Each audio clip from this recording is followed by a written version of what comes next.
En un clin d'œil, une vie pleine d'aventures, porteuse d'une histoire haute en couleurs, faite d'expériences, de famille et d'amour, peut soudain virer à un gris plus sombre.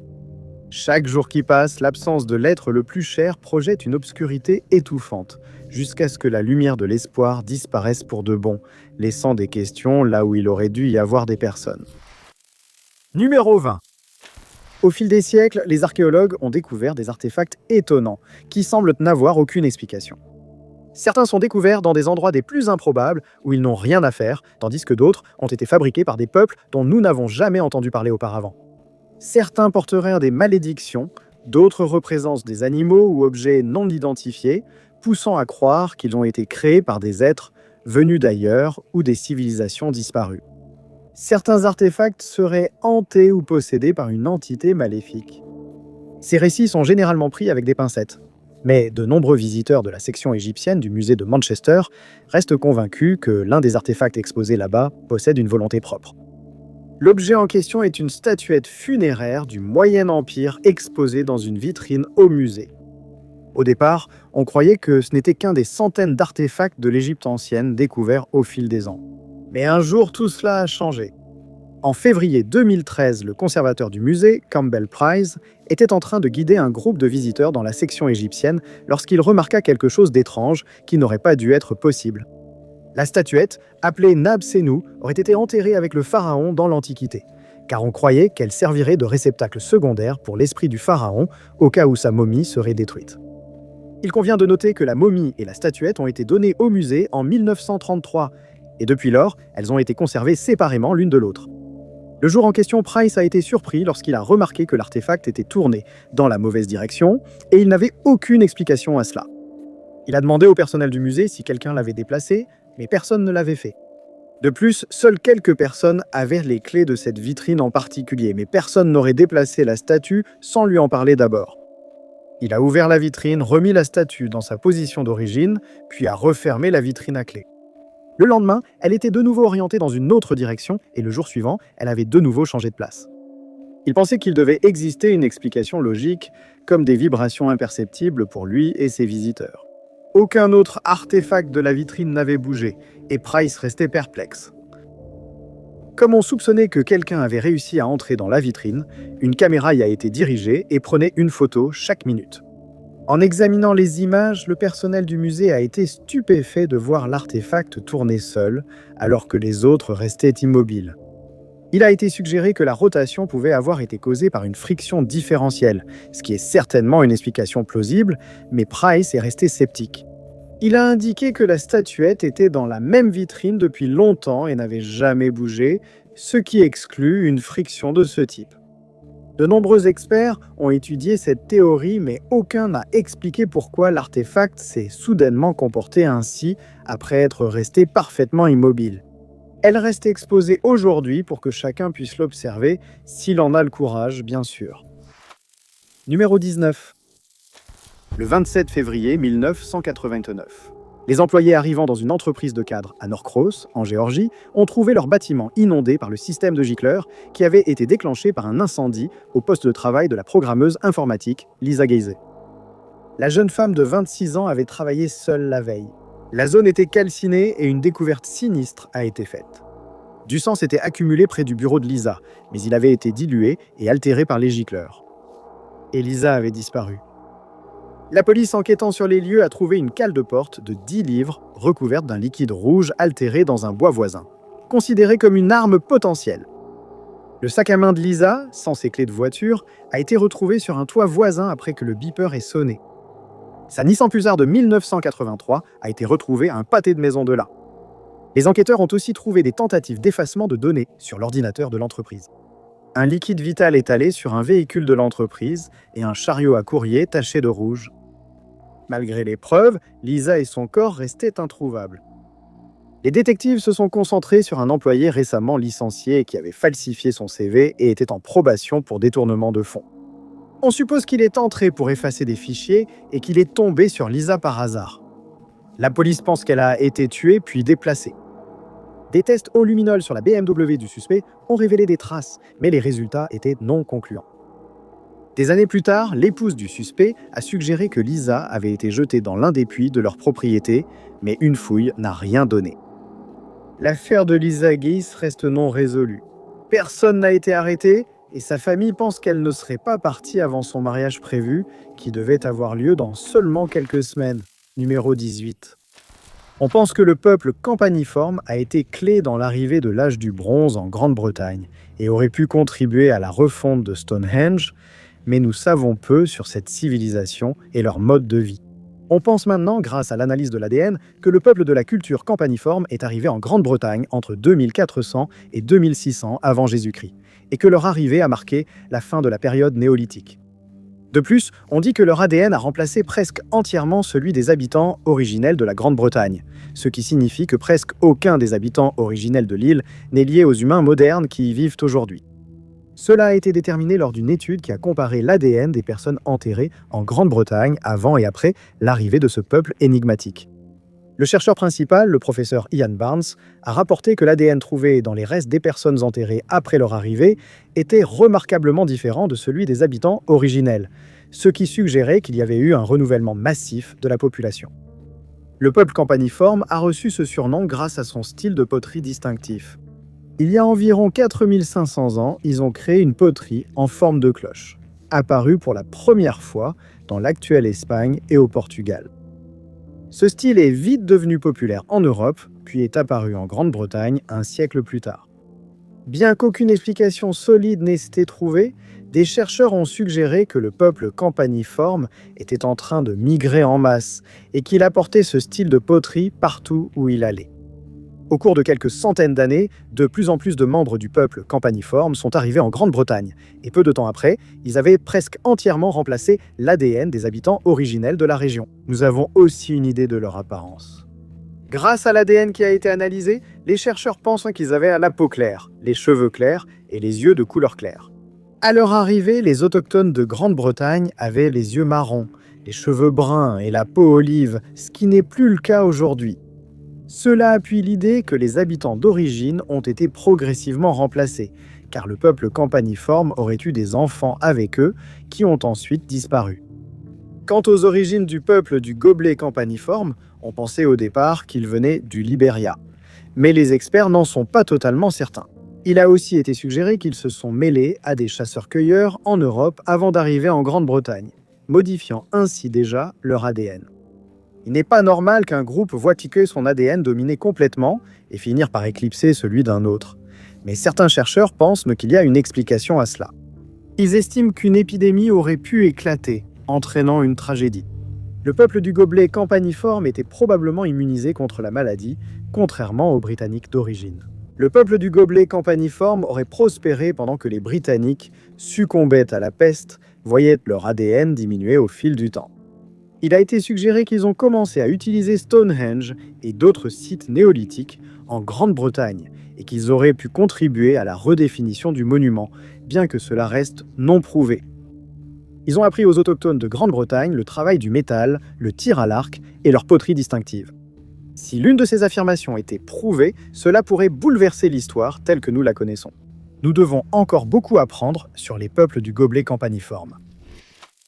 Numéro 17. Le parc national de la New River Gorge abrite une rivière d'eau vive accidentée qui traverse les profonds canyons de la gorge. Malgré son nom, la New River est en fait l'une des plus vieilles du continent. Le parc lui-même s'étend sur plus de 70 000 acres et offre de nombreuses possibilités de paysages magnifiques. Bien que magnifique, ce parc, comme beaucoup d'autres, est dangereux et impitoyable. Plusieurs disparitions ont eu lieu ici au fil des années, et c'est précisément vers cette destination que Jasmine Michelle Cruz a été vue pour la dernière fois en train de courir avant de disparaître dans l'oubli. Jasmine Michelle Cruz, âgée de 30 ans, rendait visite à sa mère le 1er avril 2016. La résidence se trouvait dans le secteur du 11 Saint de Boonesboro Road, à Deepwater, en Virginie-Occidentale, à seulement 40 km du parc national de la New River Gorge. Ce jour-là, la visite amicale entre la mère et sa fille a rapidement mal tourné et une dispute a éclaté dans la maison. Il n'a jamais été précisé exactement sur quoi portait le désaccord, mais cela a suffi à pousser la femme à s'enfuir dans les bois en direction de la réserve. Ce fut la dernière fois que quelqu'un verrait ou entendrait Jasmine. Après que la disparition de la femme ait été signalée à la police, une enquête a été lancée, mais ils ont rapidement conclu qu'il n'y avait rien d'inhabituel dans cette affaire. Jasmine était adulte et pouvait partir quand elle voulait. Pour cette raison, les autorités n'ont pas classé son dossier comme disparition ou personne en danger. Mais en mai, sans aucune trace d'elle, la police a décidé qu'une enquête plus approfondie était justifiée. Ils ont alors commencé à enquêter, envisageant qu'un acte criminel ait pu être impliqué. Le 18 mai, les adjoints du comté de Fayette ont fouillé toute la journée les rives de la rivière et les maisons près du dernier lieu où Jasmine a été vue. Les adjoints ont reçu l'aide des unités canines du groupe de recherche et sauvetage de Virginie-Occidentale. Malgré des recherches poussées, aucun indice n'a révélé où était la femme disparue, ni ce qui lui était arrivé. Il a été constaté que Jasmine n'a aucun problème mental ou physique, la rendant dangereuse pour elle-même ou autrui. Étant donné la proximité du parc national de New River Gorge, les autorités pensent qu'elle pourrait s'être perdue dans la réserve. Mais aucune recherche de l'étendue n'a été effectuée, et l'affaire reste frustrante et non résolue. Numéro 16. Au XIVe et XVe siècle, la noble famille Corte-Réal, originaire d'Espagne, était connue pour son amour de l'exploration des océans du monde. Les deux fils de la famille, Gaspard et Miguel, ont hérité de cet amour de leur père, Joan Vaz Corte-Réal. Gaspard était considéré comme le vrai aventurier, ayant grandi avec des récits de terres lointaines et appris vite à lire les cartes. Les découvertes d'autres explorateurs vers 1500, incluant de nouvelles routes commerciales, continents, territoires et peuples inconnus, n'ont fait que renforcer son désir d'aventure. À l'âge adulte, Gaspard fut choisi par le roi Manuel Ier du Portugal pour rejoindre d'autres explorateurs dans la découverte de nouvelles régions. Lors de son premier voyage, il aurait peut-être atteint le Groenland, bien que cela reste débattu. Il affirmait qu'avant que lui et ses hommes ne puissent poser le pied sur la terre ferme, le mauvais temps les avait forcés à rebrousser chemin, mais il avait bien l'intention de revenir avec plus d'hommes. Une fois qu'il eut rassemblé un grand groupe d'explorateurs, en 1500, il reprit la mer, cette fois avec 3 navires. Lorsqu'ils atteignirent la région, ils trouvèrent la progression difficile à cause des conditions glaciales. Les navires n'étaient pas conçus pour briser la glace. Alors Gaspard décida de changer de cap, et on pense que le groupe a accosté à Terre-Neuve, ou peut-être au Labrador. L'expédition avait été un succès, et Gaspard ramena avec lui au Portugal environ 60 personnes qui vivaient dans cette région. Cependant, un événement inconnu s'est produit, car si les 2 autres navires sont arrivés indemnes, celui de Gaspard a disparu. Miguel refusait de croire à la disparition de son frère. Aimant aussi l'aventure et ayant reçu la promesse d'une part des terres découvertes, il partit chercher Gaspard. En 1502, il rassembla un nouvel équipage de marins et avec 3 navires, il quitta Lisbonne. Il se rendit là où son frère avait été vu pour la dernière fois, ce qui obligeait lui et ses hommes à traverser les mêmes eaux glacées que Gaspard et ses équipages. Cela ne posa pas de problème, car ils atteignirent la zone sans difficulté. Mais ensuite, Miguel fit une erreur fatale. Il décida qu'il devait couvrir plus de terrain plus rapidement et ordonna aux 3 navires de se séparer.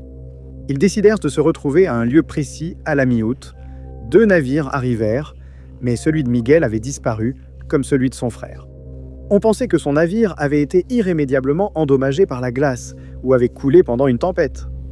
La famille Corte-Réal n'abandonna pas pour autant. En 1503, leur frère, Vasco Hannes, envoya 2 navires dans la même région pour rechercher ses frères, comme il ne pouvait évidemment pas accompagner l'expédition. Et certains historiens ont émis l'hypothèse que l'un ou les 2 frères avaient décidé de ne pas retourner au Portugal et qu'ils auraient vécu longtemps dans l'une de ces régions. Mais cela n'a bien sûr jamais été prouvé, et les historiens ne peuvent que spéculer sur ce qui est arrivé aux frères Corte-Réal il y a tous ces siècles. Numéro 15. Agibro, un citoyen de Homer, en Louisiane, était un membre très apprécié de sa communauté. Depuis 30 ans, il était vendeur dans le magasin de vêtements local. Il était divorcé et avait 3 filles. AJ avait aussi eu quelques démêlés malheureux, notamment avec l'alcool. Après avoir atteint un point de rupture en 1983, il a décidé que c'en était assez. L'homme a cherché de l'aide et en 1991, il était sobre depuis 8 ans. Ayant tiré des leçons de ses erreurs, l'homme de 50 ans faisait tout son possible pour aider les autres souffrant du même problème. Il serait nommé secrétaire des réunions locales des alcooliques anonymes, espérant aider à changer la vie d'autres personnes qui risquèrent de subir le même sort. Les efforts d'AJ, cependant, s'arrêtèrent brusquement en août lorsqu'il disparut mystérieusement sans laisser la moindre indication sur son sort. C'était le 28 lorsqu'il quitta une réunion habituelle des Zaha, puis traversa la rue pour se rendre dans une supérette afin d'acheter du lait. Il laissa sa voiture, une Ford Tempo, sur le parking du parc Jim Bowie où se tenaient les réunions. On ignore si AJ est vraiment entré dans le magasin où il a fait des achats. On ignore s'il a disparu avant d'entrer à l'intérieur ou s'il a disparu après. À l'époque, AJ vivait avec l'une de ses filles, et lorsqu'il n'est pas rentré ce soir-là, elle l'a signalé comme disparu dès le lendemain. Il a fallu une journée entière avant que les enquêteurs ne retrouvent la Tempo, abandonnée près du club Easy Does It. Le véhicule était verrouillé, et beaucoup de ses effets personnels avaient été laissés à l'intérieur, y compris un portefeuille, un chéquier et une sacoche bancaire contenant 165 $. Les clés de la voiture et une brique de lait manquaient sur les lieux. Le réservoir était vide, bien qu'il ait fait le plein quelques heures avant. La nouvelle de la disparition de ce citoyen modèle de Houma a commencé à se répandre dans la communauté. Et presque aussitôt, des signalements sporadiques ont afflué. Le 30 août, le même jour où le véhicule a été retrouvé, son ami de longue date, Kenneth Pellegrin, a affirmé avoir croisé Aegis. Il a dit que l'homme disparu utilisait une cabine téléphonique devant un magasin. Kenneth l'a décrit comme étant débraillé et pas aussi sociable que d'habitude. Il a également remarqué qu'AJ était surveillé par 3 hommes dans une petite voiture rouge. L'ami a également trouvé sa tenue étrange et inhabituelle pour lui. Il portait une chemise en flanelle, un pantalon large et de vieilles chaussures de tennis qui ne semblaient pas à lui. AJ portait une chemise blanche et une cravate le soir de sa disparition initiale. Après être entré dans le magasin puis ressorti, Kenneth découvrit que son ami et la voiture rouge avaient disparu. Plus tard dans la journée, une autre connaissance aurait aperçu AJ et la fameuse voiture rouge. Elle roulait sur une route rurale à 13 km de Houma. Le témoignage suivant allait révéler des informations encore plus inquiétantes. Il aurait vu 3 hommes forcer un individu non identifié à monter dans une voiture blanche au parc Jim Bowie, l'endroit même où la Tempo avait été retrouvée. L'affaire allait alors prendre une tournure particulièrement troublante lorsqu'une note arriva au poste de police suggérant que AJ était ivre le soir de sa disparition et qu'il s'était infligé lui-même une blessure à l'estomac. La note disait qu'il avait été mis dans un sac en coton puis roulé par-dessus la berge du bayou près du barrage. Le barrage mentionné était près du parc. Les détectives ont vite mené d'importantes recherches sans rien trouver et ont conclu à une mauvaise blague. La prochaine fois que l'homme disparu aurait été aperçu, c'était le 24 septembre. Une habitante de Lockport, Christy Boudreau, a vu une camionnette s'arrêter près de chez elle. Un homme à l'apparence négligée est sorti en titubant, sentant apparemment l'alcool. L'homme s'est approché et lui a proposé d'acheter un sac de poisson surgelé. Elle a refusé et l'homme est parti. Christy a pensé qu'il lui semblait familier et qu'il s'agissait peut-être d'AJ. Après qu'on lui ait montré une ancienne photo d'identité judiciaire d'AJ, prise à l'époque où il buvait, Christy était certaine que l'homme qu'elle avait vu était bien celui qu'il recherchait. Mais malgré ces signalements, AJ restait désespérément introuvable. Les véhicules avec lesquels il avait été vu n'ont jamais été retrouvés et les hommes mystérieux n'ont jamais été identifiés. Numéro 14. Les textes de Seth, un livre écrit par Jane Roberts et son mari Robert Butts, ne ressemblent à aucun autre ouvrage publié, puisqu'ils affirment qu'il contient leur communication avec une entité appelée Seth. Cette histoire commence en 1963, lorsque Jane et Robert ont eu l'idée de mener des recherches pour un livre que Robert écrivait sur la perception extrasensorielle. Ils ont acheté une planche Ouija et ont commencé à expérimenter pour voir si les rumeurs concernant ces planches étaient vraies. Ils ignoraient que leur vie changerait à jamais. Le 3 décembre de cette année-là, ils ont commencé à parler à une entité masculine qui affirmait s'appeler Seth. Ils ont d'abord écrit ces conversations, mais bientôt Jane a reçu des messages sans la planche Ouija, comme transmis directement à son cerveau. La planche n'était plus utile car Jeanne transmettait directement les messages à Robert qui les écrivait. Seth a expliqué qu'il était un être d'énergie pure et qu'il n'avait plus aucun intérêt pour le monde physique. Il a précisé avoir achevé toutes ses réincarnations sur Terre et vivre maintenant sur un autre plan d'existence. Les informations qu'il donnait au couple avaient déjà été transmises à de nombreuses personnes auparavant, mais à chaque génération, lui et d'autres entités répétaient leur message. Seth semblait familier avec le langage moderne, et Jane affirmait que, à de nombreuses reprises, lorsqu'elle avait fini de parler avec Seth, elle ne se souvenait pas l'avoir fait ni avoir bu du vin pendant la conversation. Seth a reçu de nombreux messages, mais son but principal était d'apprendre à Jane et au monde qu'ils créent leur réalité par leurs pensées et croyances. Il a aussi affirmé que la réincarnation existe vraiment et constitue un principe fondamental de l'existence. Quant au fait que chaque personne crée sa propre réalité, il a proposé une explication sur la façon dont cela fonctionne. L'ego intérieur de toute personne est responsable de la création de sa forme physique et de l'environnement physique immédiat qui l'entoure. Leurs expériences sont dictées par leurs attentes, croyances, attitudes et créées par l'ego extérieur. En résumé, Seth a expliqué que chaque personne vit la vie sur laquelle elle se concentre et que cela ne peut changer que lorsqu'elle décide de modifier ses attentes et ses croyances. Jane a précisé que notre esprit crée l'environnement physique qui nous entoure. Ces pensées sont ensuite remplies d'énergie qui provient de l'esprit des masses et les événements que nous vivons, que ce soit en groupe ou individuellement, sont créés de la même manière par la pensée et l'énergie. De plus, Seth a affirmé qu'il n'y a ni début ni fin à la réalité et a promis que toute personne qui le suivrait connaîtrait un état de conscience modifié et vivrait des aventures qu'elle n'aurait jamais pu imaginer. Ces séances sont continuées pendant encore 21 ans jusqu'à ce que Jane décède en 1984. Beaucoup pensent que Seth n'a jamais existé, mais d'autres trouvent de la sagesse dans les écrits de Jane, estimant que ses livres ont positivement changé leur vision du monde. Numéro 13. Le nom Lloyd Lionel Gaines n'est peut-être pas très connu, mais 3 mois avant sa disparition, il était une figure importante. Lloyd avait gagné la décision de la Cour suprême des États-Unis, obligeant le Missouri à l'admettre à la faculté de droit ou à créer une école séparée mais égale pour les Afro-Américains. C'est son combat juridique de 3 ans qui allait finalement ouvrir la voie à la déségrégation des universités à l'échelle nationale, et il a pu réaliser son rêve de devenir avocat. Malheureusement, juste après que l'affaire ait été tranchée en sa faveur, le rêve de Lloyd allait se transformer en cauchemar. C'était un soir pluvieux de mars 1939 lorsqu'il a quitté son domicile à Saint-Louis et a dit au portier qu'il sortait simplement faire quelques courses rapides pour acheter des timbres. Il ne revint jamais de cette course et on n'entendit plus parler de lui. Parce que Lloyd était solitaire, il fallut plusieurs jours pour que sa disparition soit remarquée et 7 mois de plus avant que cela soit rendu public. Les journaux de tout le pays ont publié sa photo avec la légende « Disparu ». Cet effort n'a rien révélé et dans les mois suivants, des rumeurs ont circulé sur la disparition soudaine de Lloyd. Certains ont supposé qu'il avait été victime des ségrégationnistes qui lui avaient ôté la vie, tandis que d'autres suggéraient qu'il avait fui la région et vivait ailleurs.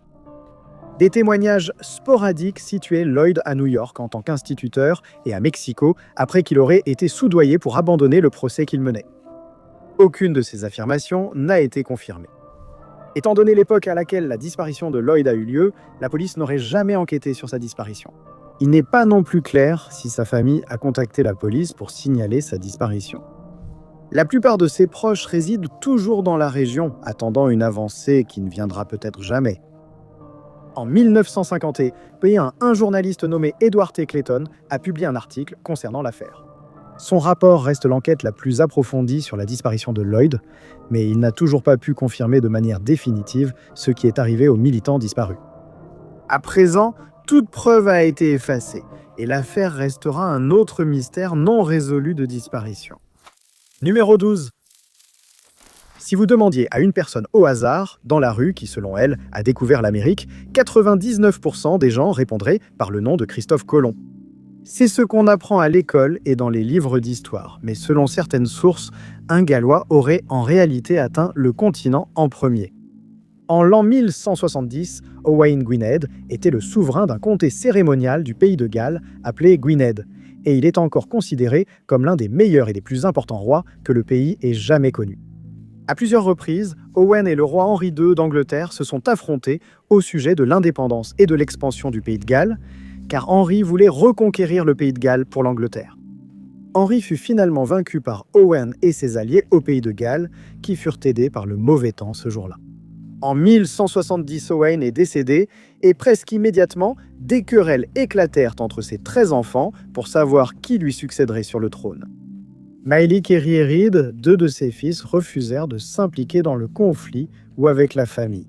Ils embarquèrent l'un sur un navire à Llandilo et, selon la légende, ils commencèrent à naviguer vers l'ouest sans destination précise, décidant de voir où ils finiraient par arriver. Ils traversèrent l'océan Atlantique et finirent par arriver sur le continent américain. Ils décidèrent de partager cette découverte avec leur peuple et Maddox retourna chercher des renforts. Sur place, il fascina les habitants en racontant ses voyages et le nouveau monde qu'il avait découvert avec son frère. Séduits par ces récits, de nombreux hommes s'engagèrent pour le second voyage, et en 1117, ils partirent de l'île de Lundy. On raconte que le groupe est revenu en Amérique et a accosté à Mobile Bay, Alabama. Et de là, ils ont remonté la rivière Alabama, où ils ont construit quelques forts en pierre le long du trajet. Les tribus amérindiennes en parlent encore et ont confirmé que ces forts ont été construits par des hommes caucasiens, bien qu'il n'ait jamais été prouvé qu'il s'agissait de Madoc et de son groupe de marins. Mais les historiens ont confirmé que ces structures ressemblent de façon frappante au château d'Olwyth Ellen dans le comté de Conwy, au pays de Galles. Ces mêmes structures ont été datées d'avant l'arrivée de Christophe Colomb sur le continent. Et beaucoup de gens pensent donc que Madoc en a été le véritable découvreur. Ni Madoc, ni Rhiérid, ni aucun de leurs hommes n'ont jamais été revus et il a été supposé qu'ils ont décidé de rester en Amérique où ils ont commencé à vivre au sein d'une tribu autochtone. Numéro 11. Sheri Daherty est devenue un autre exemple d'une disparition inexplicable. Elle est née en juillet 1963 et a grandi à Paradise Valley en Arizona. À l'âge de 28 ans, en 1991, elle vivait dans le nord-est de Phoenix. Elle vivait avec son petit ami dans le secteur du 6400 d'East Via Estrella, et ils gagnaient tous les deux leur vie comme élagueurs. Même si cette façade suggérait le bonheur, la réalité était tout autre.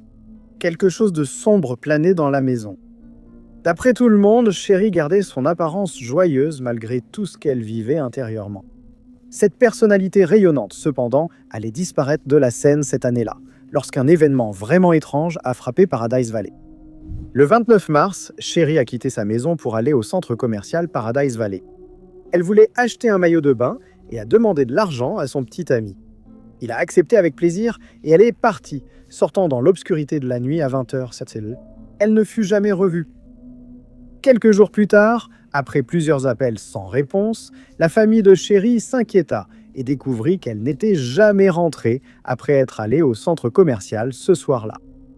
Les proches ont d'abord eux-mêmes cherché après avoir appris qu'elle était allée au centre commercial.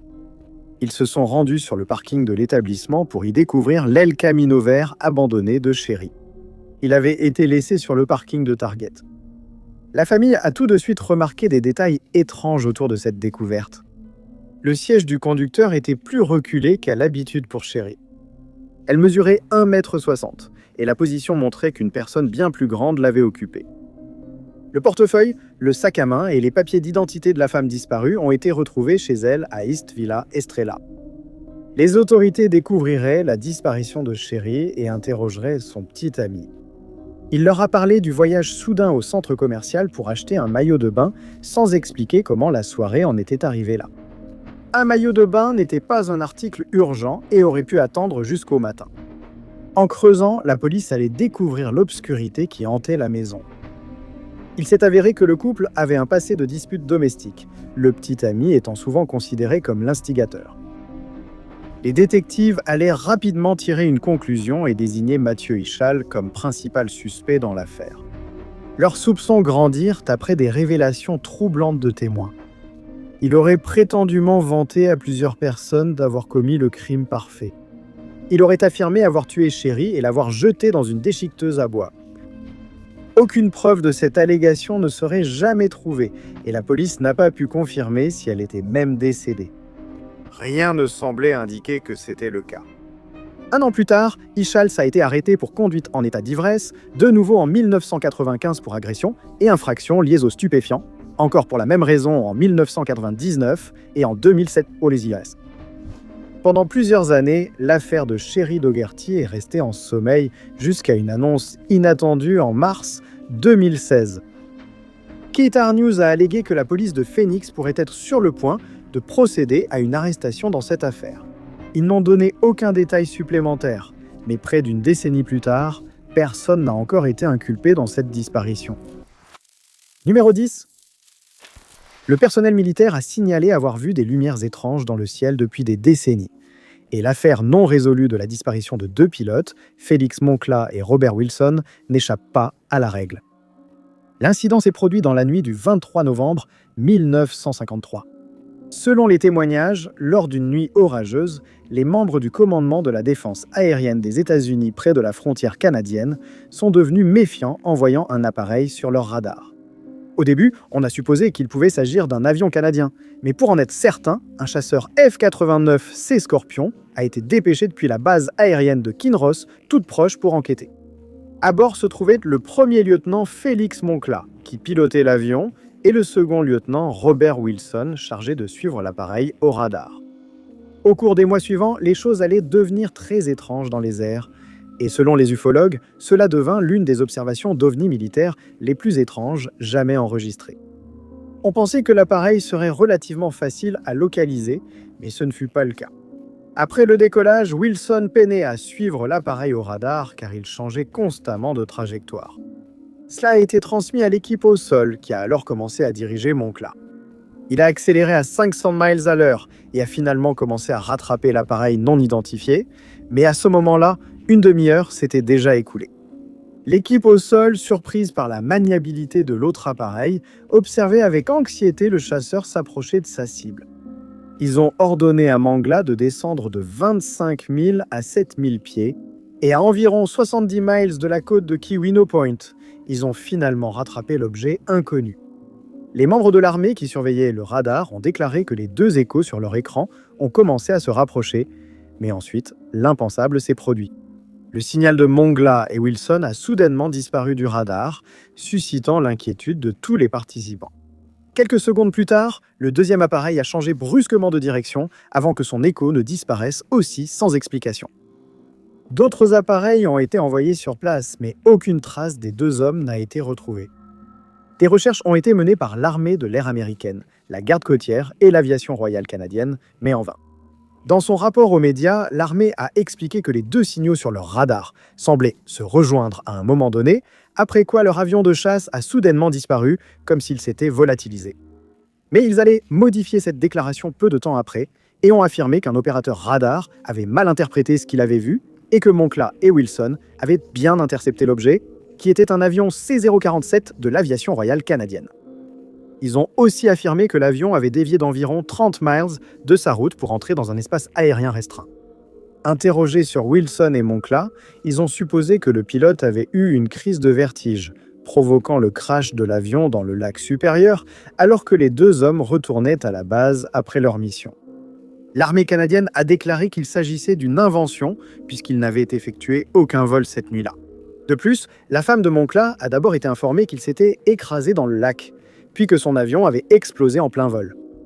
Toute référence à cette mission a été supprimée des dossiers militaires et l'incident n'a jamais été expliqué. Beaucoup de gens pensent qu'il s'agissait d'une rencontre avec un engin extraterrestre. Mais que ce soit le cas ou non, cela restera probablement inconnu du public puisque aucun dossier de cette mission n'existe même. Numéro 9. En 1990, Doreen Marfeo, âgée de 34 ans et originaire de Johnston, Rhode Island, a quitté son emploi pour se concentrer sur son mariage avec Stephen, qu'il a soupçonné d'avoir une liaison. Doreen a disparu le 29 mars, le jour où elle n'a pas appelé sa mère. Stephen a dit avoir rendu visite à Doreen durant une pause déjeuner exceptionnellement longue d'1 heure ce jour-là. À 16h, quand il est rentré, elle était déjà partie. Il a attendu 2 jours, jusqu'au 31 mars, pour signaler sa disparition. Stephen a affirmé qu'une valise, des vêtements et $600 avaient disparu, suggérant qu'elle était partie volontairement. Mais la police a remarqué que sa voiture, ses chats, ses bigoudis et sa brosse à dents étaient restés sur place, et qu'aucun argent n'avait été retiré de leur compte commun. Les enquêteurs ne croyaient pas qu'elle était partie de son propre chef et se sont concentrés sur Stephen, qui a admis avoir engagé un détective privé en raison de ses soupçons sur ses multiples liaisons, sans toutefois fournir de preuves. L'affaire a stagné jusqu'à 2 mois plus tard, lorsque 2 notes dactylographiées sont apparues. L'une suggérait que Stephen était impliqué, affirmant que son corps se trouvait dans un étang de Providence, mais les recherches dans cette zone n'ont rien donné. La deuxième note dénonçait Doreen comme une tricheuse, en nommant des partenaires présumés. Les 2 lettres ont été reliées à une machine à écrire chez la mère de Stéphane, mais Stéphane a ensuite refusé de coopérer et a engagé un avocat. Après cela, l'affaire est restée sans suite. Stéphane est décédé 9 ans plus tard, sans apporter de réponse. Il n'a jamais été inculpé, et la disparition de Doreen Murphio reste non résolue à ce jour. Numéro 8. C'est toujours déconcertant lorsque des preuves montrent que quelqu'un qu'on pensait décédé est en réalité vivant quelque part, à l'insu de ses amis et de sa famille. Bien qu'il n'ait jamais été définitivement prouvé qu'Herschel Greenspan ait survécu à la Seconde Guerre mondiale, une photo semble suggérer que c'était effectivement le cas. Greenspan, né à Hanovre en Allemagne, n'a jamais obtenu la citoyenneté allemande à cause de la loi de 1913 qui exigeait que les 2 parents soient aussi nés en Allemagne pour qu'un enfant y ait droit. À la place, il est devenu citoyen polonais, tout comme le reste de sa famille, après la fin de la Première Guerre mondiale. Alors qu'il vivait à Hanovre, il a été annoncé que tous les juifs polonais en Allemagne seraient arrêtés, et la famille Greenspan faisait partie des 12 000 personnes détenues. Leurs biens et terres ont été saisis et ils ont été forcés de rentrer en Pologne en train. Arrivés à la frontière, ils ont marché 3 km jusqu'à la ville, mais l'entrée a été refusée. Ils sont restés à la frontière, pris en charge par la Croix-Rouge. Les conditions étaient terribles et beaucoup sont tombés malades. Greenspan ne pouvait plus tolérer ce genre de traitement, alors il a élaboré un plan néfaste. Après avoir obtenu de l'argent, il a acheté une arme à feu et s'est rendu à l'ambassade d'Allemagne à Paris. Il a exigé de voir le responsable de l'ambassade, se disant espion, avec des informations importantes. Il déclara qu'il ne remettrait les informations qu'à l'ambassadeur, qu'il appelait son Excellence. Mais il dut se contenter de parler à Ernst von Rath, un fonctionnaire subalterne. Il fut conduit dans le bureau de von Rath où on lui demanda de discuter des informations en question. Mais à la place, Greenspan sortit son arme et fit feu. Il fut immédiatement arrêté et il fit des aveux complets concernant le crime. Greenspan devint célèbre pour ses actes impulsifs et donna plusieurs interviews pendant son incarcération à la prison de Fresnes, à Paris. Le parquet a tenté de le faire extrader vers l'Allemagne pour qu'il y soit jugé, mais le gouvernement français a refusé. Il a finalement été transféré à Burgas, mais alors qu'il était transporté là-bas avec quelques autres prisonniers, ils ont été attaqués par des avions allemands. Certains des prisonniers ont réussi à s'échapper pendant le chaos qui a suivi. Et on a supposé que Greenspan s'était joint à eux, puisqu'il ne faisait pas partie de ceux qui sont finalement arrivés à Burgas. S'il avait su, il se serait sûrement enfui, mais il a marché jusqu'à Burgas et s'est rendu à la police, expliquant avoir simplement été laissé lorsque les autres prisonniers ont été rassemblés après l'attaque. Emprisonné à Toulouse, il restait recherché par les Allemands. La France s'étant déjà rendue, ils ont exigé la remise de Greenspan, bien qu'il ait été refusé la citoyenneté allemande. Le gouvernement français ne s'est pas opposé à cette demande et Greenspan a été emprisonné à la Prince-Albrecht-Straße. Il a finalement été transféré à Magdebourg, mais son sort après cela reste inconnu. Certaines personnes pensent qu'il est décédé pendant sa détention, mais d'autres ont supposé qu'il avait survécu à la guerre et s'était installé à Paris. Cette théorie a été renforcée en 1946 par l'apparition d'une photo montrant un homme qui, selon beaucoup, était Greenspan. La photo a été prise en Allemagne. Bien que l'identité de Greenspan n'ait jamais été confirmée, beaucoup pensent qu'il a vécu longtemps sans être repéré par les autorités allemandes. Numéro 7. Où est Sweet Jimmy ? Cette question domine le monde de la boxe depuis 2003, lorsque l'attention du public a été attirée par le fait que personne n'avait vu Jim Robinson, l'un des premiers adversaires professionnels de Mohamed Ali depuis plusieurs années. En février 1961, il s'est présenté sur le ring de boxe à Miami, en Floride, traînant un vieux sac de l'armée rempli d'équipements. Le jeune homme n'aurait jamais dû affronter Mohamed Ali. Il était simplement un remplaçant de dernière minute pour le boxeur prévu. Robinson ignorait qu'il allait devenir célèbre pour avoir perdu en 94 secondes contre celui qui deviendrait triple champion du monde des poids lourds. Il était tombé sous les coups tonitruants du jeune boxeur ambitieux, perdant le combat par KO. Ali allait alors gravir les échelons et devenir le grand boxeur que nous connaissons aujourd'hui. Mais qu'en est-il de Jimmy ? Jim Robinson a apparemment disparu des radars après cela, se retirant dans l'ombre et n'a été remarqué que plus de 40 ans plus tard. C'est Steven Singer, collectionneur d'autographes, qui a découvert que le boxeur était un homme porté disparu. Singer collectionnait les signatures des 50 adversaires d'Ali lorsque, en 2003, il s'est rendu compte qu'il lui en manquait une. Les 35 premiers ont été faciles à obtenir. D'autres ont pris des mois, mais il a fini par les obtenir. Tous sauf un.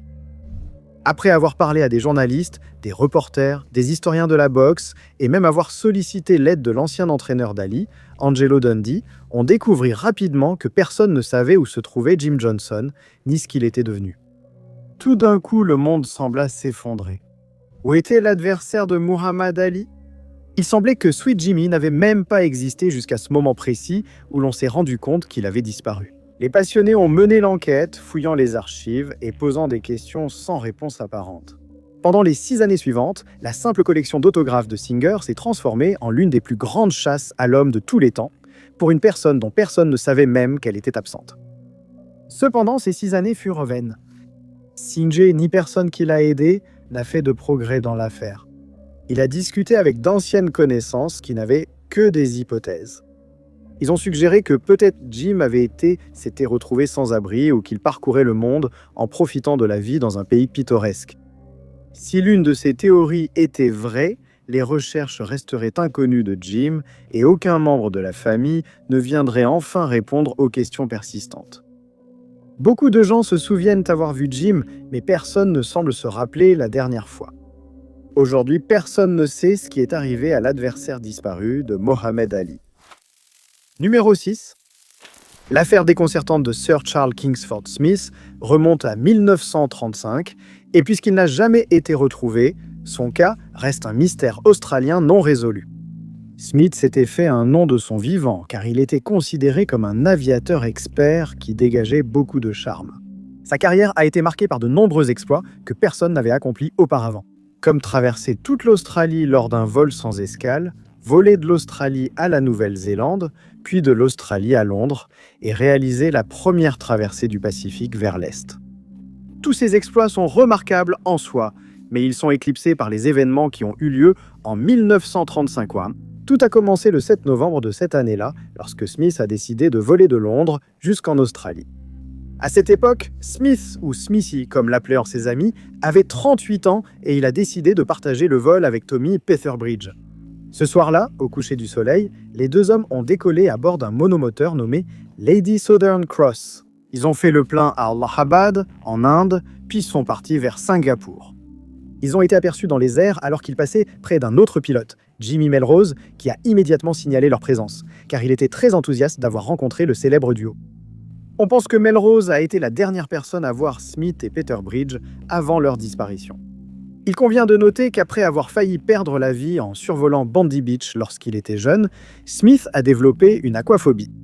Cela signifiait que chaque fois qu'il survolait de l'eau, il était sujet à des crises de panique. Mais on ignore si cela a un rapport avec sa disparition, bien que cela semble peu probable puisqu'il avait un copilote avec lui qui aurait pu prendre le contrôle de l'avion à tout moment.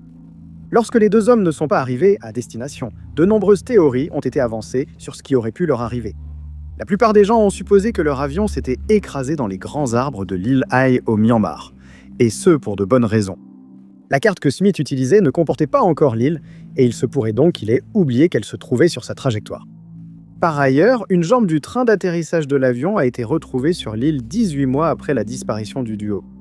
3 mois après leur disparition, un aviateur a signalé avoir vu plusieurs grands arbres brisés en deux sur l'île.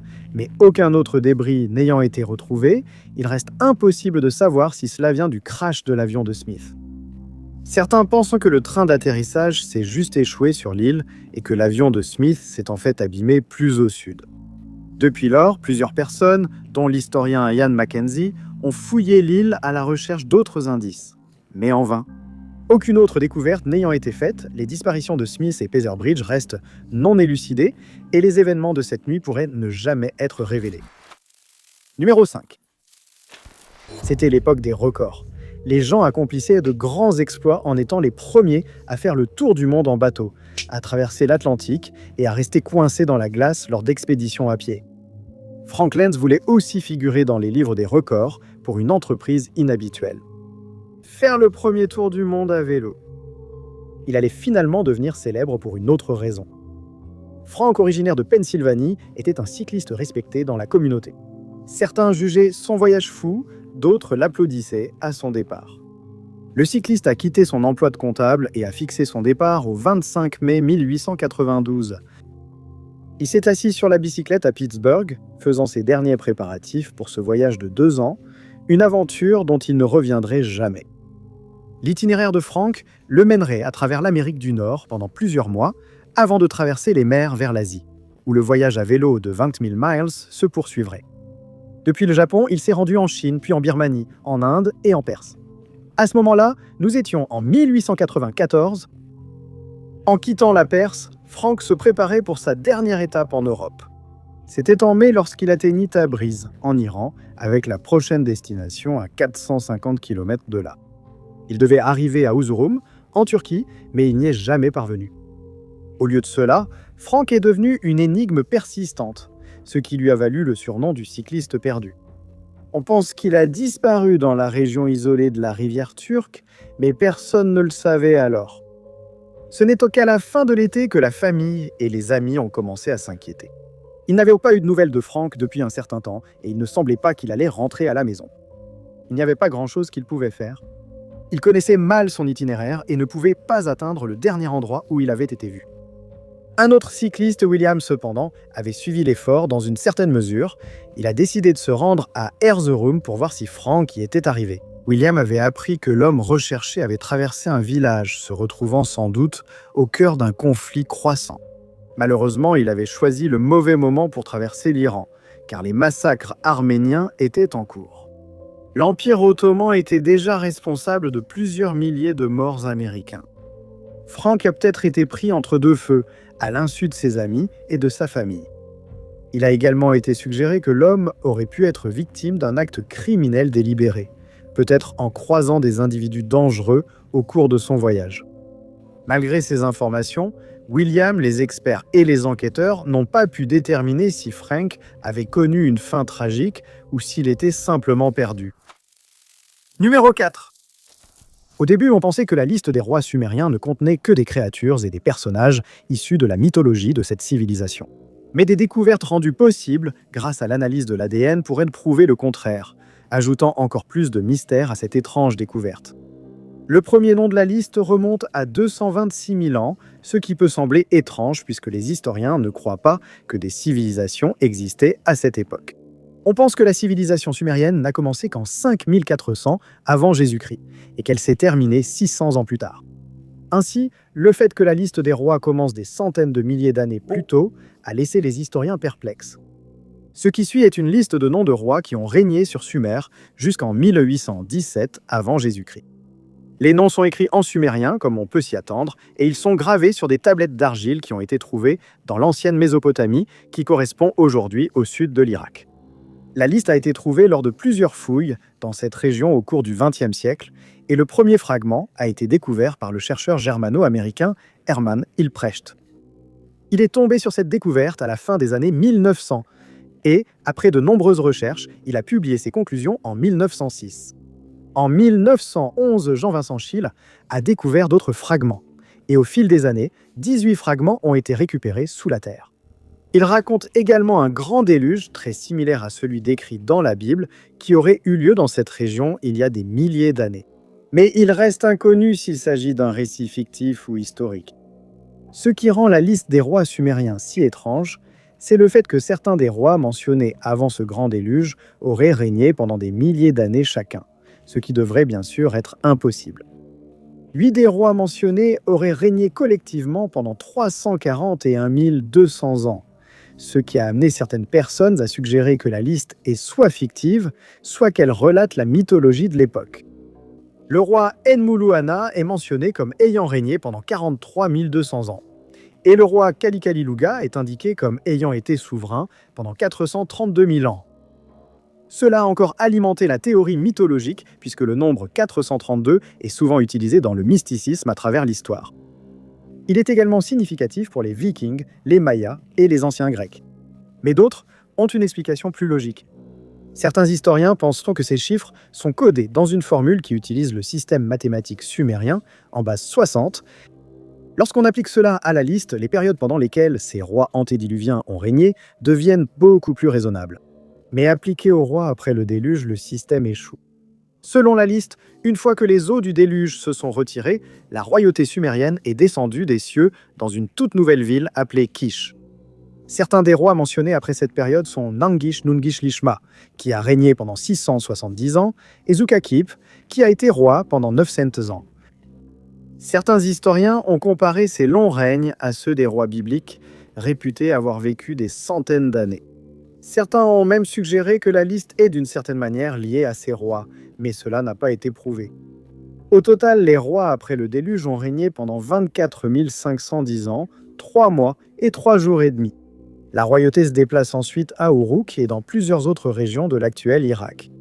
Au fur et à mesure que les dates de la liste avancent, le règne de chaque roi devient plus court, à l'exception de quelques-uns qui sont encore mentionnés comme ayant régné pendant des siècles. On a longtemps pensé que les Sumériens étaient à l'origine de la première civilisation humaine.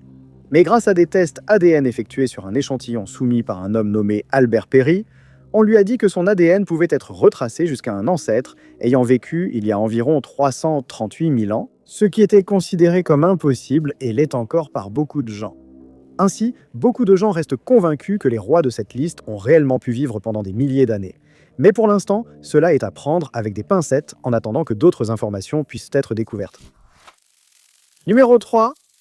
Tout le monde n'a pas eu la chance de Myrtle, qui a trouvé un grand amour dans sa communauté. Susan Hope, elle, n'a pas eu cette chance. Dans les années 1970, la mère de 3 enfants a entamé un divorce difficile et éprouvant avec son mari, Raymond. Elle a découvert un sombre secret sur lui, impliquant leur babysitter. En plus de sa malchance, Susan, qui préférait le nom Sue, a failli mourir dans un accident de voiture après avoir quitté la route. Pour ne rien arranger, la maison de Sue a également mystérieusement pris feu. En 1979, elle était déjà épuisée par tous les malheurs que la vie lui avait infligés. Mais sa malchance ne s'arrêtait pas là. Espérant améliorer sa situation, Sue s'est installée avec son nouveau petit ami, ayant trouvé un bel appartement. Mais ce petit ami était dans l'armée et il était souvent affecté ailleurs. Il s'écrivait en chaque jour, mais ce n'était pas suffisant. En février de cette année-là, elle découvrit aussi que des chèques avaient été falsifiés sur son compte. Elle disait savoir qui était responsable, mais n'a jamais précisé de qui il s'agissait. Sue déclara vouloir les confronter, mais nous ignorons si cela a eu lieu, car elle a disparu peu après de façon inquiétante. Le 12 février, les enfants sont rentrés à la maison et ont trouvé un mot laissé par leur mère, leur indiquant que si elle n'était pas là à leur arrivée, ils devaient aller chez un voisin. Les enfants ont préféré rester et guetter la porte, contre toute attente. De façon bouleversante, leur mère ne franchirait plus jamais cette porte, mais Raymond, lui, le ferait. Ce soir-là, il est allé à la maison pour soi-disant payer la pension alimentaire, mais a trouvé les enfants seuls et leur a dit qu'ils avaient été abandonnés par la seule personne qui les aimait vraiment. Après l'annonce de la disparition de Sue, de nombreux détails ont émergé. Les enquêteurs découvrirent que la femme était partie sans vêtements en plus, ce qui était étrange pour une personne soupçonnée d'avoir abandonné ses enfants. Une voisine allait plus tard fournir le détail crucial suivant, suggérant qu'elle avait vu Sue monter dans un véhicule bleu, décrit comme étant soit un camion avec un toit de campeur, soit une camionnette. Il était 8h30 ce matin-là lorsque la femme serait montée dans la voiture avec un conducteur inconnu, marquant la toute dernière fois que quelqu'un la verrait vivante. La mère de 29 ans avait disparu à Bantry, en Virginie-Occidentale, sans aucun indice sur ce qui lui était arrivé. Des années passèrent avant que le nom de Sue ne refasse surface dans les médias, sans apporter de soulagement. Il a été allégué que des restes humains avaient été découverts au pied d'une falaise à Kanawha Falls en 2016. Au début, les enquêteurs retrouvent espoir, pensant avoir trouvé une piste dans cette affaire vieille de décennies. Mais après analyse médico-légale, il a été découvert que les restes appartenaient à 6 personnes différentes, et aucune d'elles n'était Sue. Cela fait maintenant 46 ans que Sue Rupp a disparu dans des circonstances inhabituelles et inquiétantes. Aucun progrès n'a été fait dans son affaire et elle reste non résolue. Numéro 2. Un site archéologique à Malte laisse les chercheurs perplexes, car ils n'ont pas réussi à découvrir qui a créé ce site ni à quoi il servait pour les habitants de la région il y a des milliers d'années. Le site en question s'appelle l'hypogée de Halsafliet. et il est situé près du grand port de la Valette, à Malte. L'histoire de sa découverte est remarquable, car personne n'en connaissait l'existence avant sa découverte fortuite. En 1902, un tailleur de pierre avait pour tâche de construire des maisons dans la région, et il était en train de poser les fondations de ces bâtiments. Alors qu'il creusait dans le sol, il a accidentellement percé le toit de l'hypogée de la maison Attolion, mais il ne s'en est pas rendu compte. Il ignorait qu'il venait de faire une découverte historique importante.